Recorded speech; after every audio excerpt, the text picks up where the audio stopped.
Good afternoon, and welcome to the February 8th regular meeting of the Community Development Commission of Chicago. I am Shirley Newsom, Vice Chair of the CDC, and will be chairing today's meeting in the absence of the Chair, Gwendolyn Butler, who is not available to attend today's meeting. I will be assisted by our Commission Secretary, Chris Wheat. On February 4th, Governor Pritzker renewed his executive order proclaiming that all counties in the state of Illinois are in a disaster area. Section 7 of the Illinois Open Meetings Act allows the CDC, along with other city boards and commissions, to host virtual meetings during this COVID-19 public health emergency, provided that certain conditions are met. One of those conditions is that the chair of this commission determines that an in-person meeting on the scheduled meeting date would not be practical or prudent. To ensure that today's virtual meeting meets all conditions of the Open Meetings Act, I am hereby making the determination pursuant to Section 7E2 of the Act that due to the COVID-19 public health emergency, an in-person meeting would not have been practical or prudent today. Therefore, in accordance with the Commission's emergency rules, this meeting is being held virtually on Zoom and can be viewed live via the Commission's website. A court reporter is present today to record the proceedings. Commissioners, you have all been designated as panelists, which means that you will be able to control your microphone. Please remember to place your microphone on mute unless you need to speak. If you want to be recognized by the chair, please activate the raise your hand feature and you will be called in order. The agenda for today's meeting was posted on February 2nd, both online at the CDC's website and physically in City Hall. I will now begin the meeting with a call of the roll. Commissioners, when your name is called, please turn your microphone on, respond by saying present, and please also indicate that you can hear me okay. Secretary Wheat. Present, and I can hear you. Commissioner Brooks. Commissioner Buford. Present, and I can hear you. Commissioner Cepeda. Present, and I can hear you. Commissioner Chan McKibben. Present, and I can hear you. Commissioner Cox. He could not make it today. Commissioner Curtis. Commissioner Davis. Present, and I can hear you. Commissioner Gomez. Present, and I can hear you. Commissioner Griggs. Commissioner Rhodes. Commissioner Thomas. Present, and I can hear you. Commissioner Trevino. Here, and I can hear you as well. Vice Chair Newsom is present. Chairman Butler is absent. We have a quorum for the purpose of conducting business. At this time, I am going to call for the first item on our agenda, which is a request for approval of the minutes from our previous meeting held on January 18, 2022. The commissioners have had an opportunity to review the minutes, and if there are no corrections, I am looking for a motion to approve. Do I have a motion? So move, Commissioner Thomas. Thank you, Commissioner Thomas. Do I have a second? Second, Commissioner Cepeda. Cepeda, thank you. In accordance with the Open Meetings Act, all votes are to be conducted by roll call so that each member's vote on each issue can be identified and recorded. Commissioners, if you were not present at the January 18th meeting, please indicate that you abstain on this motion when your name is called. Commissioner Wheat, Yes. Commissioner Brooks, Commissioner Buford, Yes. Commissioner Cepeda, Yes. Commissioner Chan McKibben, Sorry, Commissioner- yes. Commissioner Cox, Commissioner Curtis, Commissioner Davis, Yes. Commissioner Gomez, Yes. Commissioner Griggs, Commissioner Rhodes, Commissioner Thomas, Yes. Commissioner Trevino, Yes. Vice Chair Newsom votes yes. For the record, Commissioner Butler is absent. The motion passes.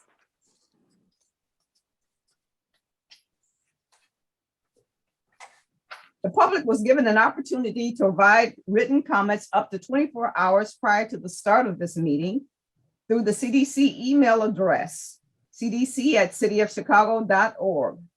There were no written comments in the CDC mailbox for today's meeting. The CDC's emergency rules require that any member of the public wishing to comment on an agenda item could do so by registering in advance at the CDC's mailbox up to 24 hours before the start of today's meeting. No members of the public signed up to speak at this meeting. We will now proceed to our new business. For our first item of new business, the Department of Planning and Development is requesting that the CDC accept for its review the feasibility study and redevelopment plans that have been prepared in order to establish a new Cicero Stevenson tax increment financing redevelopment project area. As part of this request, the department is also seeking to set March 3rd as the date for the public meeting of the Joint Review Board in order to establish a proposed new TIF redevelopment project area. As the details of the proposed TIF will be thoroughly vetted at the public hearing, which we anticipate to be held during the April 5th CDC meeting, Beth McGuire of the Department of Planning will only be showing the proposed boundaries of the proposed new TIF at this time.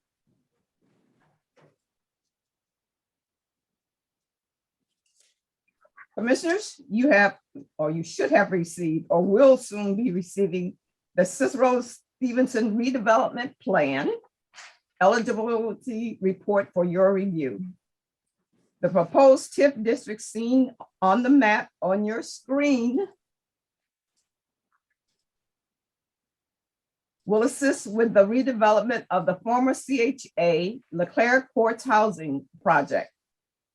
DPD will be back in 2 months at the April 5th CDC meeting with a presentation and will answer only questions you may have after reviewing the plan and eligibility study. As this agenda item is only a request for the CDC's review and to set dates for the meeting, I will call the item for a vote.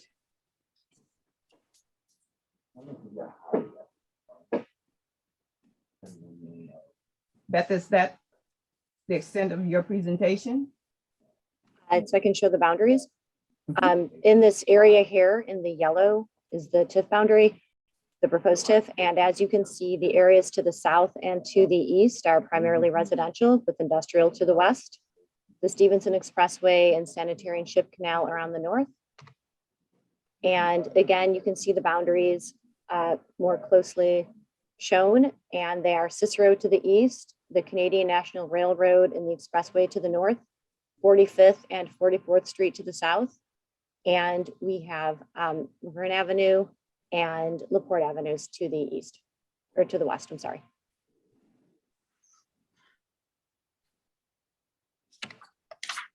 Okay. As this agenda item is only a request for the CDC's review and to set dates for the meeting, I will now call this item for a vote. The resolution before us requests that the CDC's authority for the Department of Planning and Development to accept for review the feasibility study and redevelopment plan for the proposed Cicero Stevenson tax increment financing redevelopment project area, and to set dates for a public meeting of the Joint Review Board and a public hearing. Do I have a motion?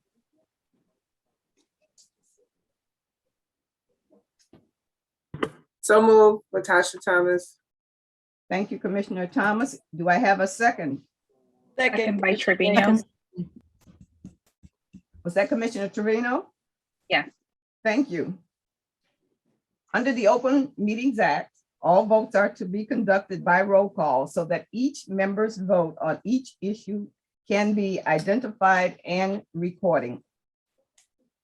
Secretary Wheat, Yes. Commissioner Brooks, Commissioner Buford, Yes. Commissioner Cepeda, Yes. Commissioner Chan McKibben, Yes. Commissioner Cox, Commissioner Curtis, Commissioner Davis, Yes. Commissioner Gomez, Yes. Commissioner Griggs, Commissioner Rhodes, Commissioner Thomas, Commissioner Thomas, Yes. Commissioner Trevino, Yes. and Commissioner Newsom votes yes. Commissioner Butler is absent. The motion passes. Okay, thank you, Commissioners. You're welcome.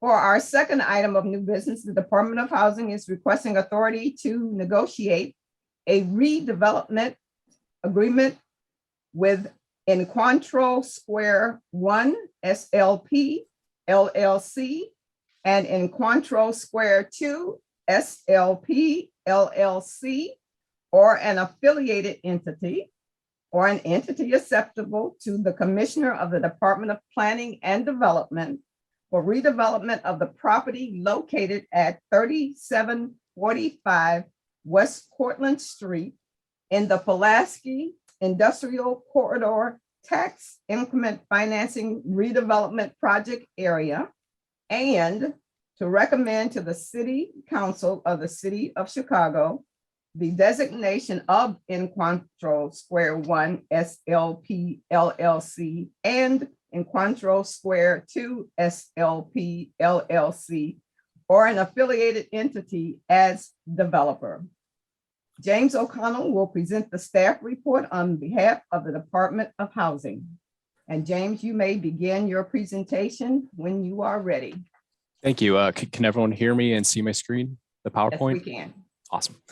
So good afternoon, Vice Chair Newsom and members of the commission. For the record, my name is Jim O'Connell. I'm an underwriter with the Department of Housing's multifamily finance team. I'm here today to present Encuentro Square Phase 1, located at 3745 West Cortlandt Street in the Logan Square community area. The project's in the 26th Ward with Roberto Maldonado as alderman, who is supportive of this project. Additionally, Alderman Cardona and Ramirez Sosa, who have 52% and 6% of the TIF district respectively, have confirmed their support for the project. I understand the alderman will be available to speak, but members from the development team, as well as Park District and DPD, are also present and able to answer questions if necessary. So here's the project's location. It's the former Magic Glove factory at the western terminus of the 606 Trail, south of Cortland, east of Hamlin Avenue, and west of Ridgeway and the McCormick YMCA. This redevelopment involves the new construction of 89 1, 2, and 3-bedroom apartments, no studios, with a full build out in future phases of approximately 195 units. The site is located near center to the CTA 73 bus on Armitage, the 53 bus on Pulaski, the 72 on North Avenue, and the 82 on Kimball.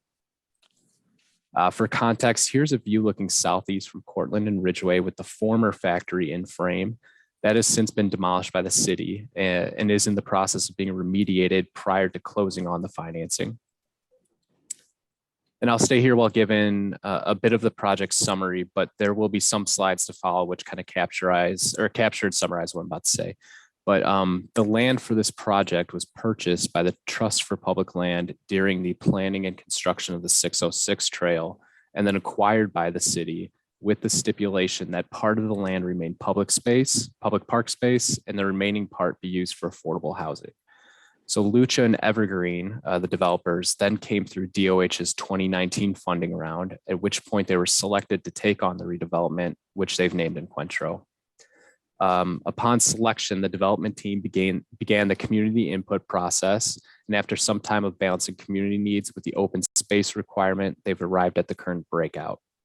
Phase 1, outlined in blue, will be a twinned 4% and 9% tax credit project with an individual 6-story building to the northeast and a 4-story building to the northwest. And a 6 to 7-story building will be built at a later time as part of Phase 2, highlighted in red, subject to future DOH funding around approval. The parkland in yellow has been agreed upon by the Park District and will be acquired during this council action. So for purposes of today, we are asking for TIF as well as Phase 1 land and the parkland. Phase 2's land will be kept city-owned until a respondent successfully applies to a future DOH funding round, at which point DOH will return to CDC with that request. So in addition to the land component I just described, Lucha and Evergreen are partnering with Children's Place, who will provide children and families with family support programs, including early head start, child development groups, mental health counseling, and supportive housing. Phase 1 will include amenities such as a community room, a teaching kitchen, a computer room, and office suites, bike storage, a children's room, and lounge and exterior terraces on the 6th floor.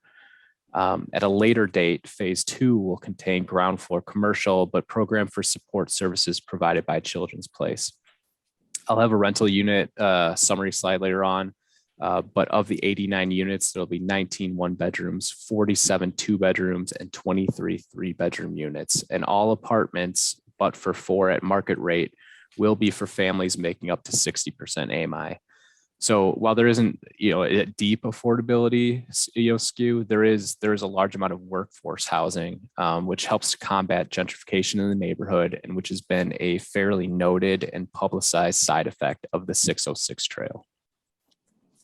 The owner and developer of the project will be a project specific entity named Encuentro Square 1 SLP LLC to be formed. But it's in effect Latin United Community Housing Association, known as Lucha, which is a Chodo, and Evergreen Redevelopment LLC, which is a development arm of Evergreen.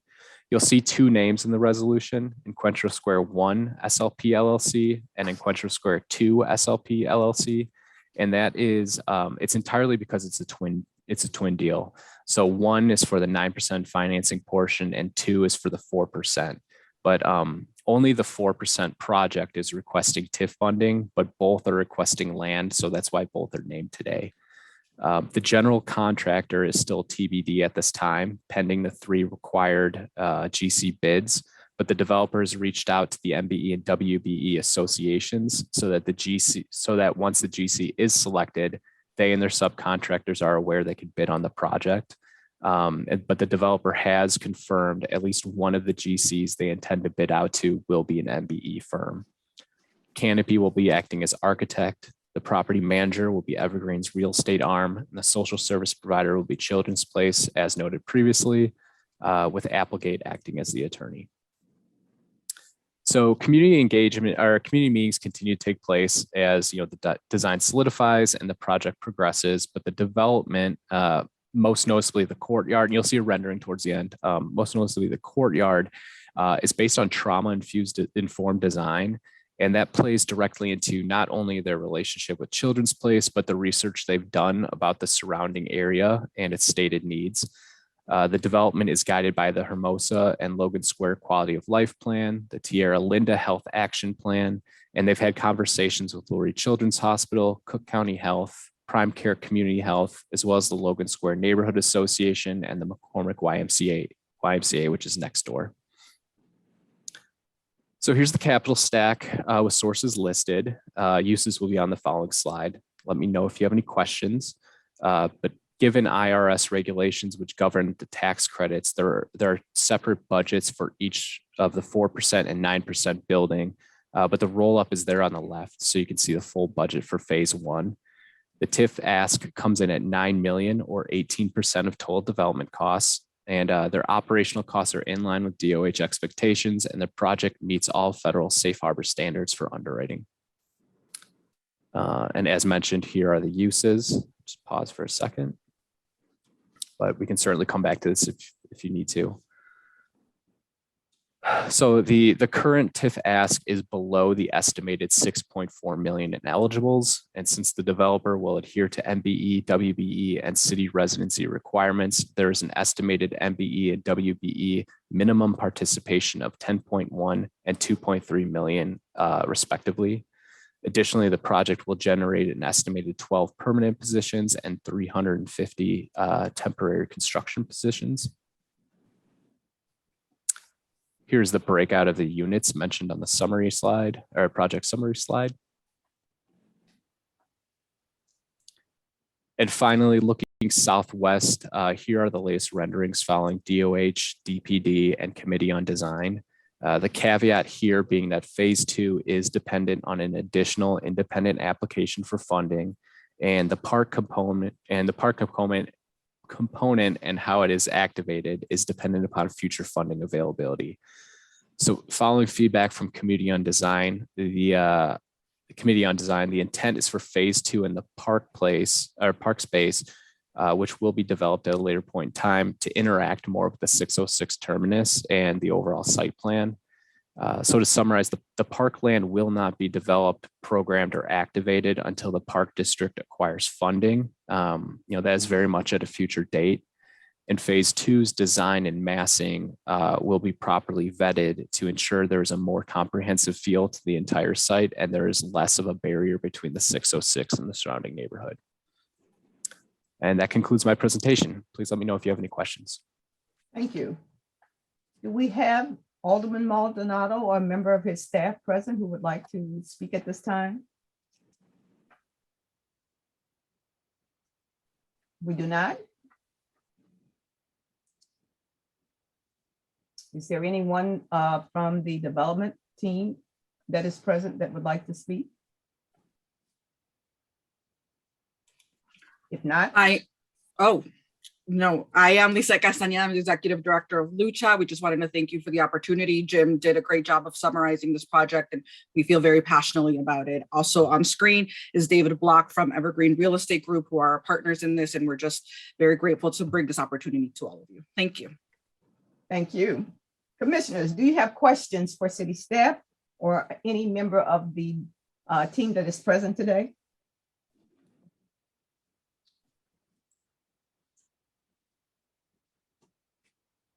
If not, Madam Chair, I think Just a I question. see a hand raised. oh, you do? Oh, Yes, Commissioner Trevino. Commissioner Trevino, I'm sorry. Okay, thank you. Thank you. Just one quick question. I'm not sure if I might have missed this, but is parking included in phase one? There is, let me see if I can go back to the I think it is 12. parking is here on this kind of western part of phase one. And then also within near the courtyard of phase one, there's also handicap parking. And then this kind of southwest phase two is additional parking for phase two. Perfect, thank you. Commissioner Cepeda? Thank you. Just, could you explain again the timeline between phase one and phase two? When can we expect that to be ready? Absolutely. So again, it's every 2 years, the Department of Housing issues a new QAP or a funding round, at which point people, groups are selected. So if an applicant applies during the DOH next funding round, they would be selected, or they could be selected, at which point, it's usually maybe a year process before we get to city council. It could be up to a year and a half before construction starts. And my understanding is we'll begin to start refreshing our QAP documents later this year. So it'd be 2023. So let's say if we opened a QAP round in 2023, and it'd be about a year and a half after that, maybe 2025 potentially. Yeah. Unless for some reason they were to come through an IDA funding round and the city were to provide gap financing in the form of TIF or something to that effect. Thank you. Yep. Are there any further questions from the commissioners? Madam Chair, question, Yes, Mr. Wheat. Commissioner Wheat. Question to staff, either DPD or I think I may see someone from the Park District on as well. I know that the funding, it sounds like the funding is not there yet, but is there any additional color to date about plans in place or at least thinking around what the funding could look like in terms of the park or additional green space? I don't have that answer. Michael Lang from Parks. I don't know if you have any insight into what that funding from Park District would look like in the future.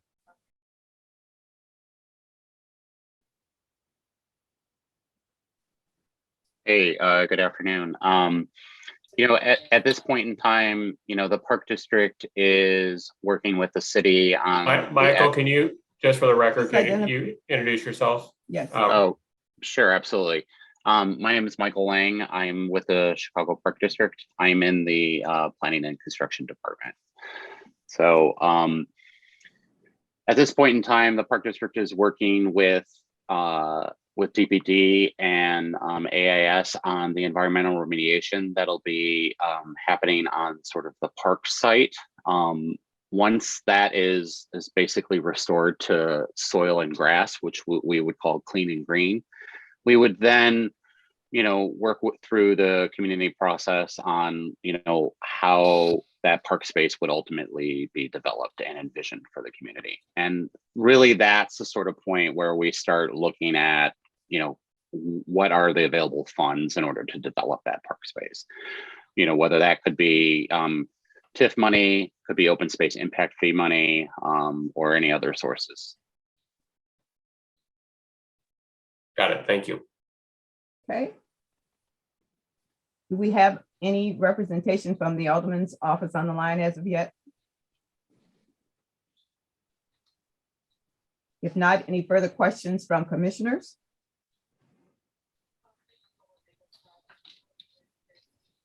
If not, I will proceed to call for a vote on this item. The Department of Housing is requesting authority to negotiate a redevelopment agreement with Encuentro Square 1 SLP LLC and Encuentro Square 2 SLP LLC, or an affiliated entity or an entity acceptable to the Commissioner of the Department of Planning and Development for redevelopment of the property located at 3745 West Portland Street in the Pulaski Industrial Corridor Tax Increment Financing Redevelopment Project area, and to recommend to the City Council of the City of Chicago the designation of Encuentro Square 1 SLP LLC and Encuentro Square 2 SLP LLC or an affiliated entity as developer.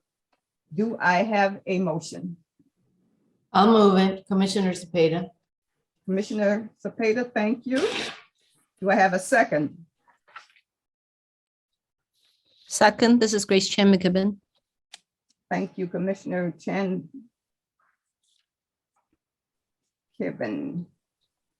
Under the Open Meetings Act, all votes are to be conducted by roll call so that each member's vote on each issue can be identified and recorded. At this time, I will call the roll. Secretary Wheat, Yes. Commissioner Brooks, Commissioner Buford, Yes. Commissioner Cepeda, Yes. Commissioner Chan McKibben, Yes. Commissioner Cox, Commissioner Curtis, Commissioner Curtis, Commissioner Davis, Yes. Commissioner Gomez, Yes. Commissioner Griggs, Commissioner Rhodes, Commissioner Thomas, Yes. Commissioner Trevino, Yes. Vice Chair Newsom votes yes. Chairman Butler is absent. The motion passes. Thank you. Thank you all.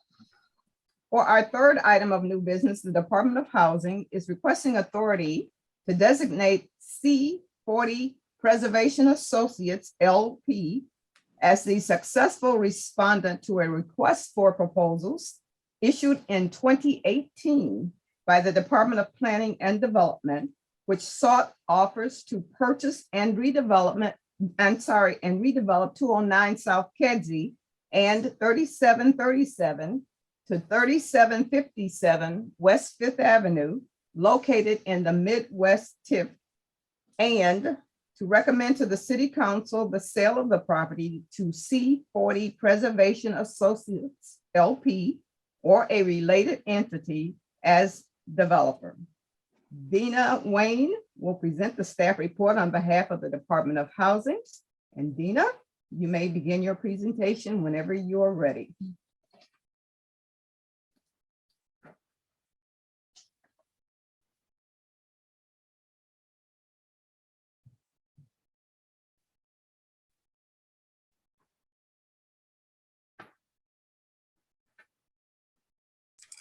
Dina, we can't hear you. You may be muted. She may, is she on mute? There we go. Okay, Okay. very good. Sorry about that. I'll start over. And actually, before I start, can I just ask, is Molly Eckert from POA upgraded to a panelist? I know she's on and will be able to speak if she needs to. I'm here, Dina. Okay, very good. Thank you. So again, Vice Chair Newsom, thank you. My name is Dinah Wayne. I am an underwriter in the Department of Housing. And I am here to talk about Garfield Green today. I'm excited to finally bring this proposal before the commission. It's in the Midwest TIF, and as this slide indicates, the Midwest TIF is shared between Jason Irvin of the 28th Ward, Walter Burnett of the 27th Ward, and Michael Scott of the 24th Ward. And the project itself is in Alderman Irvin's ward. What we're going to do today is two things. One is to choose an entity of POA to be the successful respondent to that RFP from 2018, as the vice chair mentioned, and then also to talk about the actual proposal that they're bringing forth and have them chosen as developer. So I'm going to talk a little bit about the C40 competition, which was the impetus for this RFP in 2018. It's a really interesting project because it's global in nature. So there's an entity known as C40. It was created in 2005, and their whole aim is to come up with projects that address climate change. So in November of 2017, they launched this effort, and they called it the Reinventing Cities Initiative.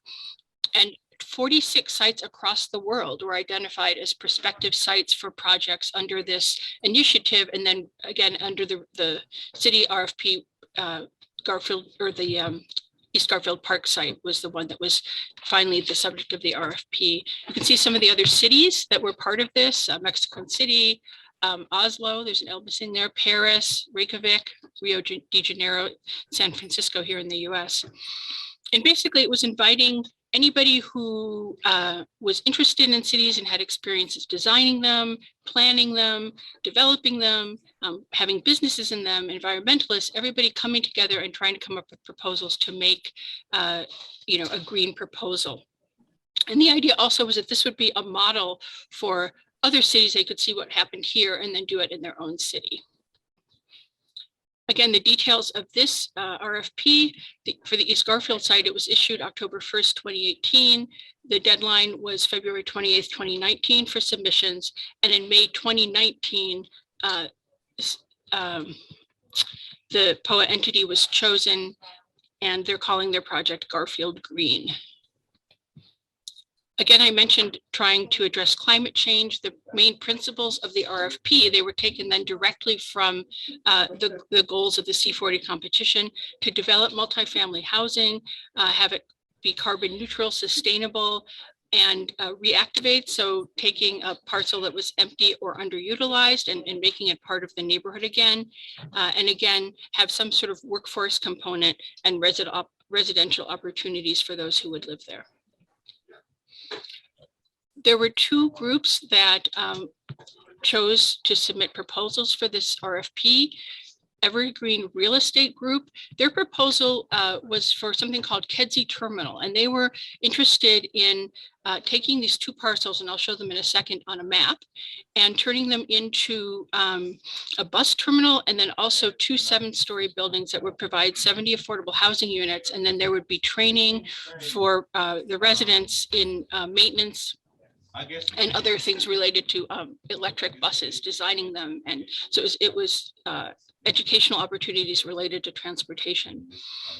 And then POA's proposal, Garfield Green, approximately 82 affordable units in 2 buildings. One is a for sale, one is a rental, and there would be retail and commercial on the ground floor. And it stressed that it would have sustainable features with net zero impact. A little bit about POA. It was founded in Boston in 2001. I think most of you are probably familiar with it. They've done a lot of work in Chicago since 2008. One of their biggest achievements really has been working with a $30 million HUD Choice Neighborhood Initiative grant that they got to redevelop Woodlawn, including the site of the former Grove Park Plaza apartments. And one of my favorite parts of it, the new Jewel at 61st and Cottage. If I could just throw that in. Yes. Recent projects with the city include the rehabilitation of the Johnson and Butler Linden apartments, which are both in Woodlawn. That was a total of 106 units, and they got $11.7 million in multifamily loan funds from the city. And then the Greenwood Park Preservation project in Kenwood, which was rehabbing 120 units along 47th Street in multiple low-rise buildings. And for that, they got $2.5 million in multifamily financing. Talking about the other project team members for a second, Perkins and Will be the design architect, NIA Architects and MBWBE firm will be the architect of record. Pretty much mirroring what Jim said, the developer has sent out letters to MBE, WBE contractors. They will be going out to bid shortly, I think next week, I believe. And they have said also that they will directly reach out to at least one minority contractor. In terms of engineering, DBHMS, the MEP engineer, and Terra Engineering, these are both engineering firms that know how to build green, and that's why they were chosen. They're using a certified passive house consultant, Building Evolution Corporation, which apparently is a entity that POA uses a lot in Boston for their green work. And then they have a rater for the passive house, Eco Achievers, just to make sure that the house meets all passive house standards in terms of energy efficiency. Just a little bit of a neighborhood map. Again, what we're doing at this commission meeting is choosing POA as the successful respondent to the RFP. And the RFP covered these 2 sites, one south of 5th Avenue and one north of 5th Avenue. But when we talk about the actual details of the deal, we're only going to approve the sale of land for this south parcel and for TIF funding for this parcel.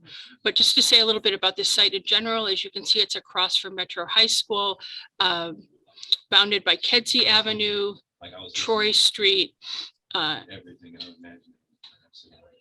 Oops. Okay, and then I just wanted to point out the Kedzie garage down here. It had the Evergreen Proposal 1. This is just where there's a major CTA garage. Okay. In terms of the project, it's going to be 43 units of 1, 2, and 3 bedroom affordable apartments between 30% and 80% AMI.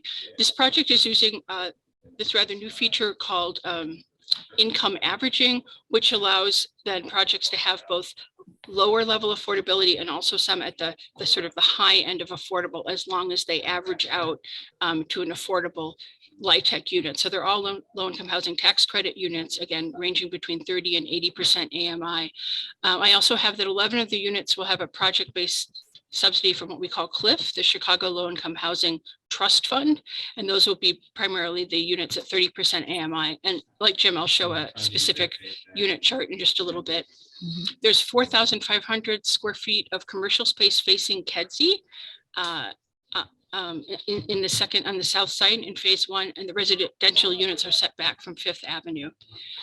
Tenant amenities are things we sometimes see, the exercise and community rooms, centralized laundry rooms, rooftop gardening boxes as well. The parking is somewhat low. It's a 0.4 ratio, and this was approved by Plan Commission. And this is because the building is located in a transit-rich corridor and can benefit from the transit-oriented development TOD parking guidelines. So there'll be a total of 15 spaces.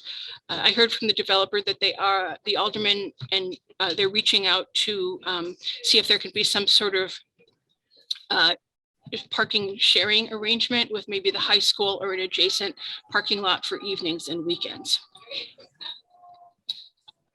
A site plan here, you can see the north lot that was part of the RFP, as well as the south lot here where this project under consideration today is located.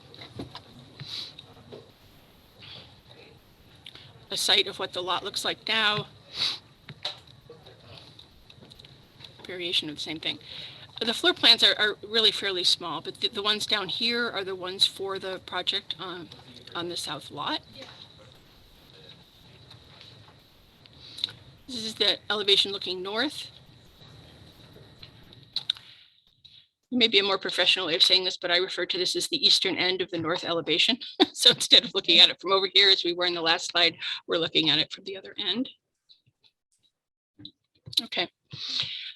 Again, the whole point of the C40 competition was to create buildings that are, environmentally efficient, energy efficient, environmentally sensitive, and that meet, all the criteria to try to reduce climate change. So for phase 1, the building will be made of wood and steel frame, will be wood, and it'll have steel frame construction. The roof and walls will be well insulated, and the windows high performing insulated glass. The roof will have an R value, the insulation value of 60, which is higher than you would normally expect to see on a new roof today. And again, have the green roof. And as we see with green roofs in general, they'll provide for cooling in summer, and they'll also have stormwater absorption. And there are a lot of trees planned that will, again, help with the natural cooling and warming. In terms of funding, let me see what I'm going to see if I can move my. Okay. In terms of funding, we're here in part of the land sale and also the $6.5 million in TIF. That's 25% of the total project cost. The project will also get tax exempt bonds, which will generate 4% tax credits, and from there they can get tax credit equity that you see in that last bottom line there of the budget. In addition, the project is going to get multifamily loan funds. At this point, we're anticipating that it will be close to $7 million in multifamily loan funds. You can see the uses next to it. This project is somewhat more expensive because of the green features and because of the passive house construction and all of the energy efficient things that are going into it. Whoops. Going back to the unit mix for a moment, you can see the mix of units. The 1 bedrooms, there's some at 30, 60, and 80%. Same with the 2 bedrooms and same with the 3 bedrooms. A total again of 43 units. There has been an amazing amount of community engagement for this project. They have a website. Alderman Irvin has hosted public meetings with CAN TV. POA has hosted monthly meetings throughout the summer and then the fall.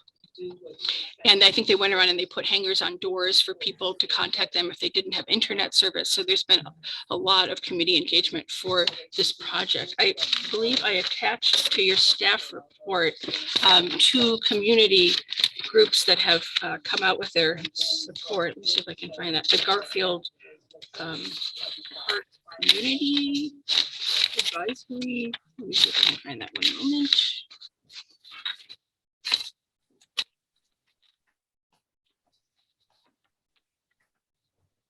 I'll have to get that later, but 2 groups have offered their support, and I've attached letters to the staff report for that. In terms of the project benefits, there's some of the things we often see. The 43 affordable units is obviously a benefit. The property taxes, it's taking an empty lot and turning it into something tax producing. All of the environmental features are really strong in this project. The construction jobs, and then the MBEWB and city residency, again, common requirements for our projects. And it's expected to generate 15 permanent jobs in the retail component, and then 3 maintenance jobs. So I'm just going to read the recommendations, so I'm sure that I include everything that we need to have said today. The Department of Planning evaluated all the submissions to the RFP and recommends that C40 Preservation Associates LP or related entity be designated the successful respondent. DPD and DOH has thoroughly reviewed the proposed project, the qualifications of the development team, the financial structure of the project, the need for public assistance, its public benefits, and the project's conformance with the RFP and the redevelopment area plan, the Midwest area plan. DPDOH also recommends that the CDC approve the sale of 209 South Kedzie and 3137 to 3157 West 55th Street to C40 Preservation Associates LP or related entity for development of a mixed-use affordable residential development, and recommends the designation of C40 Preservation Associates LP or related entity as the developer. So this concludes my presentation. And obviously I'm happy to take questions. The developer is on the line, and somebody from Alderman Irvin's office may be as well. Thank you. Thank you, Dinah. Can we hear from Alderman Irvin's office first, and then we will hear from the developer's representative?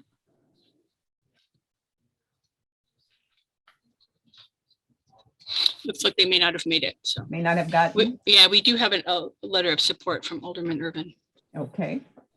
Do we have a representative from the development team that would like to speak? Hi, good afternoon, commissioners. Molly Eckert here. Thank you. I would just like to thank you very much for the opportunity to present this project before you today, and to Dinah, who's guided us so far on the long and winding road and presented the project so well. This project originated with the city, their vision, DPD's vision for the benefits that they could provide. And we've just been grateful to be a part of it. We've learned a lot. We've been really grateful to engage with the Garfield Park community, a lot of immediate neighbors and stakeholders. People really showed up and showed us that they cared about the project, and we have learned a lot. So we're really excited about the community that will be created here, the economic development opportunities. And thank you. Yep, looking forward to do you get have started. any questions that you would like to pose to Dinah or to Ms. Eckert? Any questions, commissioners? If not, Sorry, Dinah, I do have a agree with question. you. I'm sorry. Vice Chair Newsom, I do have a question. Yes. Yeah. Commissioner Chen. Thank you. I did hear that the cost is a little bit higher because of it being a green building.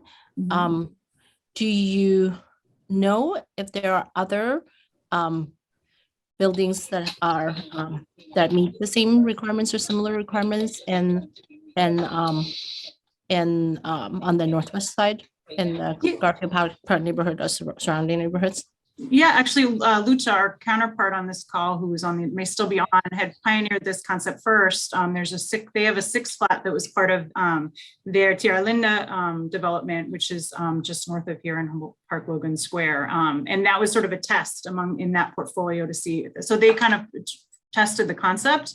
Poe has done a lot of passive house development in DC and in Boston. This is our first one in Chicago. And actually, I think there's something planned, Interfaith has something planned for Garfield Park and other passive house development coming. So I think we're excited that, market acceptance is happening. And I think we would, price the delta in terms of, the construction, everybody knows the construction world is topsy-turvy right now. We were kind of pricing the delta at 4 or 5% on equipment and premiums on windows and insulation and things like that. I think there's also a lot of premium just on redeveloping an entire block that's been vacant for over 20, 30 years. There's just a lot going into it. But yeah, I think we're conscious of the costs as well, and trying to hoping to bridge that, in development going forward.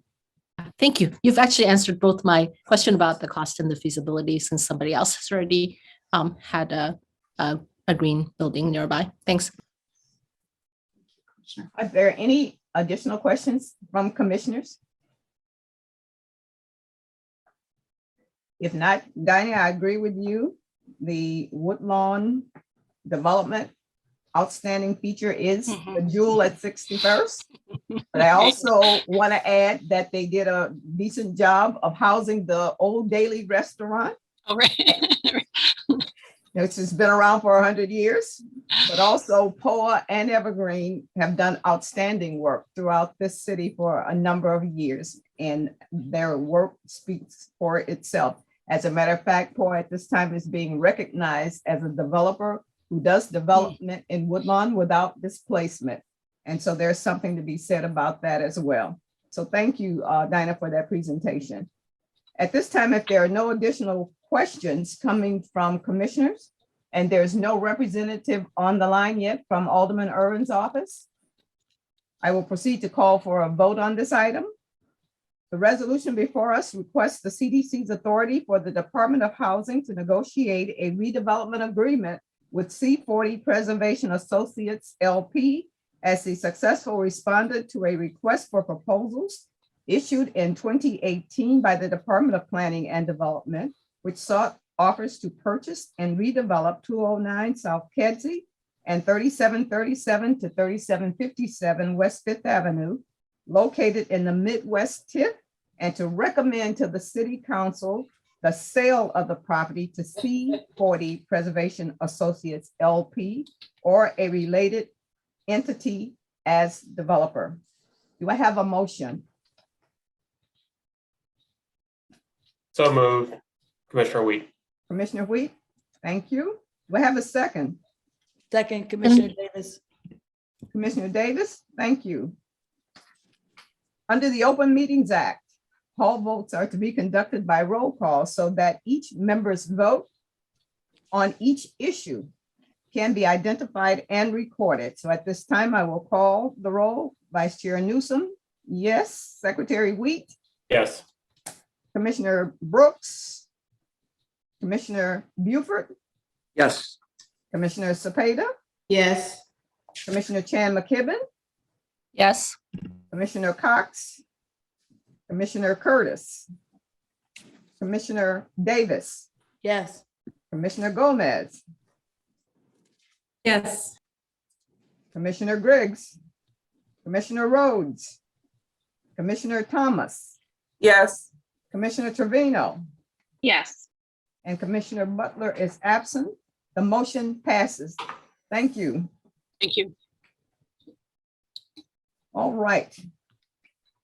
For our final item of new business, the Department of Planning and Development is requesting authority to advertise its intention to enter into a negotiated sale with Workers for Christ Ministries Apostolic Church for the disposition of the property located at 508 to 510 South Cicero Avenue in the Midwest Tax Increment Financing Redevelopment Project area, to request alternative proposals and to approve the sale of the property to Workers for Christ Ministries Apostolic Church if no responsive alternative proposals are received.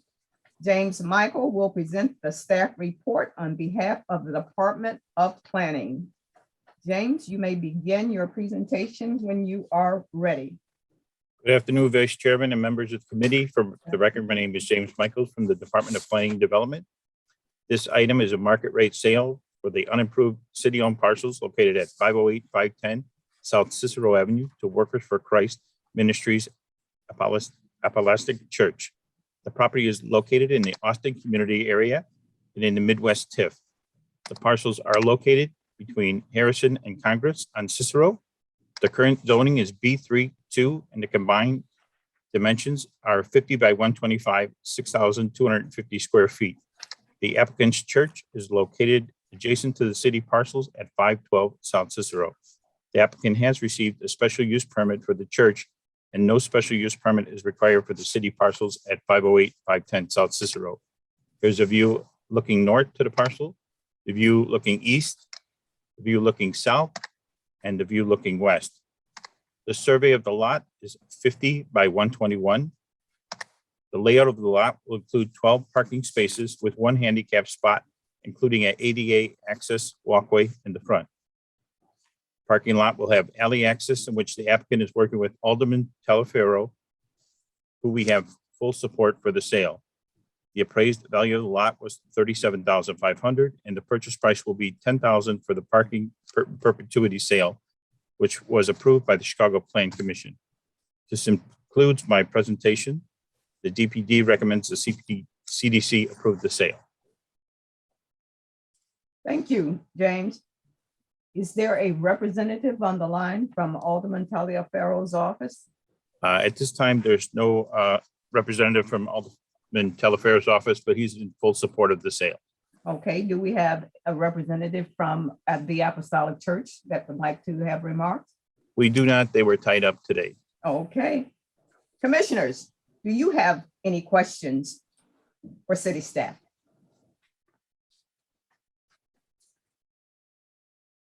Going once.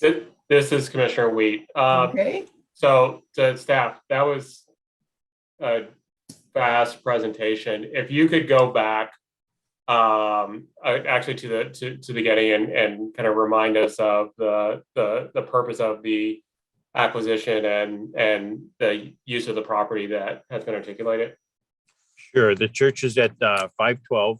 With the arrow there is 508, 510 in the middle. They're going to be doing a parking lot. They need auxiliary parking for the church and the members. They do after church programs for the community. So they're going to be turning it into a parking spaces. There'll be 12 parking spots. They can't have parking the drive off of Cicero. So they're going to be having alley access off the rear of the property. It's being sold as parking in perpetuity. And again, the Alderman Talaferro is in full support of the sale. And there's no expectation with respect to costs, additional TIF costs for the redevelopment of the land to the parking lot. It's simply it's simply the parcel sale. Correct. Simply the parcel. It's approved. It went through AAS clearance, and now it's just the parcel itself. And then they'll have a year to complete the parking lot. Thank you. Mm-hmm. Are there any additional questions, commissioners? I see. Yeah. Commissioner Thomas? Yes. One of the displays that you have, you've shown us is the vacant lot is in between 2 buildings. Correct. The appraisal is for the vacant lot for 508, 510 South Cicero. That was the appraisal. Correct. The appraisal came in at $37,500, and they do offer a parking in perpetuity for the church for $10,000. That's what the sale price will be, $10,000. Okay, and the lot is in between, the lot that they're purchasing is in between 2 buildings? Correct. It's between 506 and 512. 512 is their building. And what is 506? 506 is another business over there. That's not there. It's just a business at this time. Not a church. Will they have use of the parking lot, or will there be a fence around it, or? There'll be a fence around the parking lot. They'll have to fence it, and they'll also have to landscape. We went through a design review. They'll have to put trees and bushes. And again, they'll have to have fences, and they'll have to have a fence in the back too. Okay. That's all within our design review. Okay. And so the other business didn't have any interest? The other businesses did not object to this. Okay.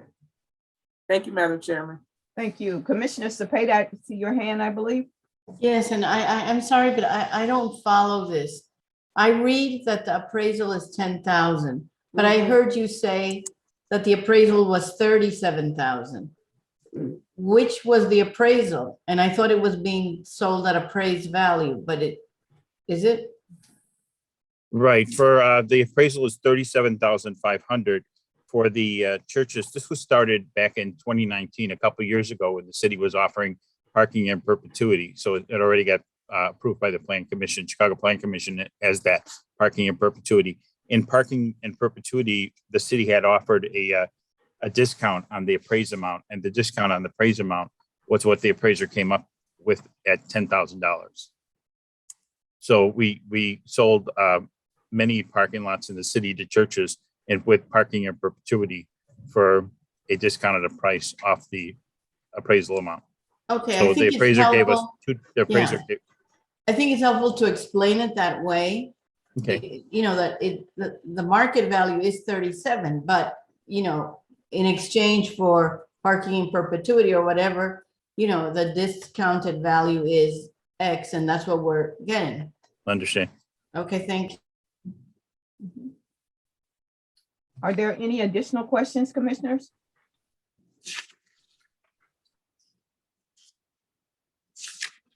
If not, I will call for a vote. Commissioners, the resolution before us requests the CDC's authority for the Department of Planning and Development to advertise its intention to enter into a negotiated sale with Workers for Christ Ministries Apostolic Church for the disposition of the property located at 508 to 510 South Cicero Avenue in the Midwest Tax Increment Financing Redevelopment Project area, to request alternative proposals and to approve the sale of the property to Workers for Christ Ministries Apostolic Church if no responsive alternative proposals are received. Do I have a motion?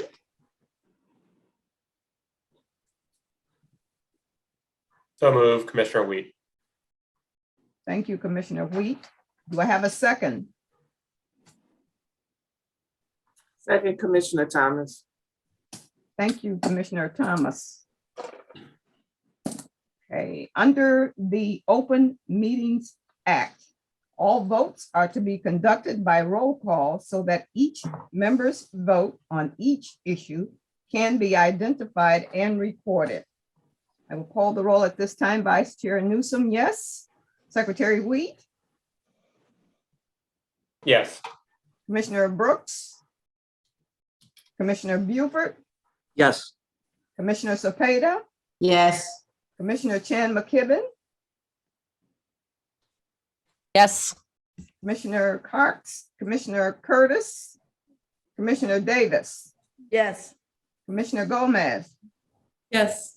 Commissioner Griggs, Commissioner Rhodes, Commissioner Thomas, Yes. Commissioner Trevino, Yes. and Commissioner Butler is absent. The motion passes. Thank you, commissioners. Thank you, city staff. And at this time, I would like to request a motion to adjourn. Do I have a Madam motion? Chair, Yes. sorry, before we adjourn, I think I see Alderman Baldonado on the Did come line. And I don't know if the Alderman came on for the previous item regarding the project in the 26th ward. No, he was not present, but if he's present now, we will allow him to speak by all means. Thank you, Madam Chair. And I apologize that I'm late. I'm running on Puerto Rican Standard Time. So Okay, come. We don't know anything about that. You Cepeda was gonna say but thank you so very much for giving me the opportunity to Sure. speak on behalf of Encuentro. This is a development long time coming to that site just across the street from the McCormick YMCA. I'm so glad that we are building 89 affordable housing units with 23 of those being of 3 bedrooms, 47 of 2 bedrooms, and 19 of 1 bedroom. I wish I would have seen more 3 bedrooms, but I'll take the total of 89 units of affordable housing in the heart of our ward in an area that is fast gentrifying. So I want to commend Lucha and its team because they have worked very hard. And I want to thank Commissioner Navarro because she's been all along very much involved in this process. I'm sorry that I was late and I did not hear listen to the presentation, although I have listened to the presentation on numerous occasions. But I'm so glad to be able to express my full support to that development. Thank you so very much. Thank you, Alderman. And thank you, Secretary Week, for bringing to my attention his presence on the line. And if there is no further business to come before the commission, I will entertain a motion to adjourn. So So moved. moved. Commissioner, Thomas. all right. Is there a second? Second, this is Vice Chair McKibben. Okay, Commissioner Gibbon. All in favor? Aye. Aye. Aye. Are there any who are opposed? The yeas have it, and this meeting is adjourned. Thank you all. Thank you. Thank Thank you, you. Madam Rest of Chair. your Thank you.